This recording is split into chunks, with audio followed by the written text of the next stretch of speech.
Ce soir, tout commence ici, dans cette maison, rue Charles Dubois, à Amiens. Derrière ces briques rouges, le temps semble figé. Pourtant, il a vu naître les plus grands voyages de l'histoire. Sans quitter cette ville, un homme a emmené le monde au fond des mers, jusqu'au centre de la Terre, et même sur la Lune. Son nom, Jules Verne. Je m'appelle Elisa, aventurière, curieuse et peut-être un peu folle. Je suis née ici, à Amiens. Et comme lui, j'ai toujours cru que l'imaginaire pouvait devenir réel. Ce matin, j'ai trouvé un carnet, caché sous une latte du parquet, dans la maison de Jules Verne. Un carnet jamais publié. À l'intérieur, il y avait des croquis, des mots raturés, des schémas et une drôle de machine dessinée au centre d'une page. En bas, il avait écrit « Fais-le ». C'est tout. Alors, j'ai suivi les indications. Et là, j'ai compris. Ce n'était pas une histoire, c'était un vrai départ. Et ce soir, je vais le faire. Je vais l'ouvrir, je vais monter dedans et je vais partir. Mais pas seul. Je vous embarque avec moi. Vous êtes prêts ? On décolle maintenant.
Commencé à trembler.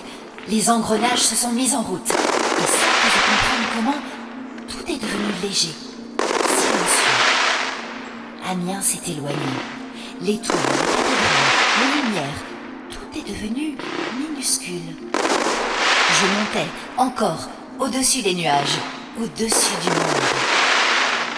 Et là, j'ai compris. J'étais en route pour la Lune. Jules l'avait écrit, mais ce soir, nous le vivons réellement.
le calme est revenu. Là-haut, dans le ciel, j'ai embarqué dans une montgolfière immense pour un voyage lent, suspendu, presque irréel. Le carnet parlait d'un périple de 80 jours, une boucle autour du monde. Porté par les vents, je survolais des paysages incroyables. Des montagnes, des déserts, des mers infinies. Et puis, quelque chose a changé. Un grondement, un frisson dans l'air. Des ombres ont traversé les nuages. Des ailes, des flammes. 2 avions ont surgi dans le ciel, fendant l'espace, traînant derrière eux des éclats de feu.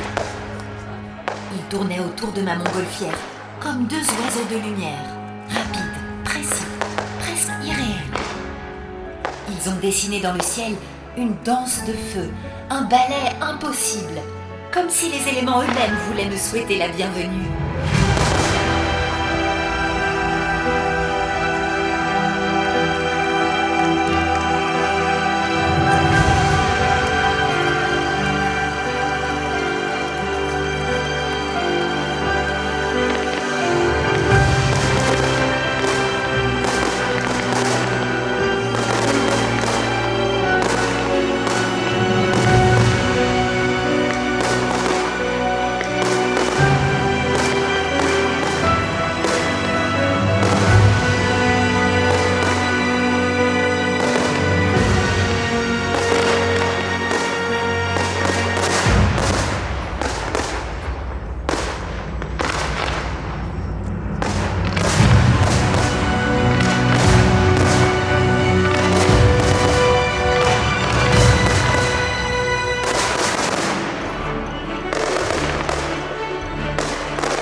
Plusieurs jours, les vents m'ont porté vers une île. Elle n'était sur aucune carte, perdue au milieu de nulle part. Et pourtant, j'avais l'impression qu'elle m'attendait. En m'approchant, j'ai vu des arbres métalliques, des roches luisantes, des bruits étranges qui semblaient venir de la terre elle-même. Au centre de l'île, une cabane abandonnée. À l'intérieur, un coffre. Et dessus, ces 2 lettres gravées dans le bois, J.V. En l'ouvrant, j'ai trouvé des pages que personne n'a jamais lues. Des notes, des pensées, des inventions. Comme si cette île avait été le refuge de son imagination la plus pure. Et j'ai su, il était venu ici. Il avait vécu ça. Il avait tout écrit. Mais il avait gardé ce monde secret.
J'ai repris la route, mais cette fois-ci, la machine n'est pas montée, elle a plongé. Tout est devenu sombre, froid, silencieux. On descendait lentement dans les profondeurs. Et puis, au loin, une lumière, un hublot, puis un autre, une silhouette immense, presque vivante, un sous-marin, le Nautilus. Il m'attendait comme s'il savait, comme s'il n'avait jamais cessé de naviguer. Et à travers le hublot, une silhouette. Il m'a regardé et il a dit « Je suis le capitaine Nemo ». J'ai souri, j'étais au bon endroit.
voilà, le carnet se referme doucement.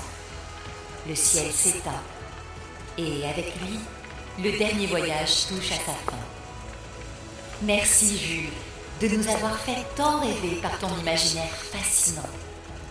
Mais attendez, avant de refermer ce carnet pour de bon, il y a encore quelque chose. Une dernière ligne, une note griffonnée entre les pages.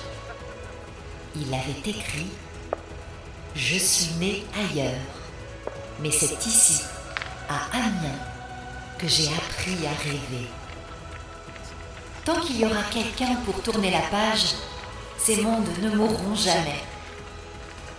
120 ans après sa mort, il continue d'illuminer le ciel. Jules Verne n'était pas seulement un rêveur. Jules Verne était écrivain. Jules Verne était un visionnaire. Jules Verne était un génie. Mais surtout, Jules Verne est amiénois.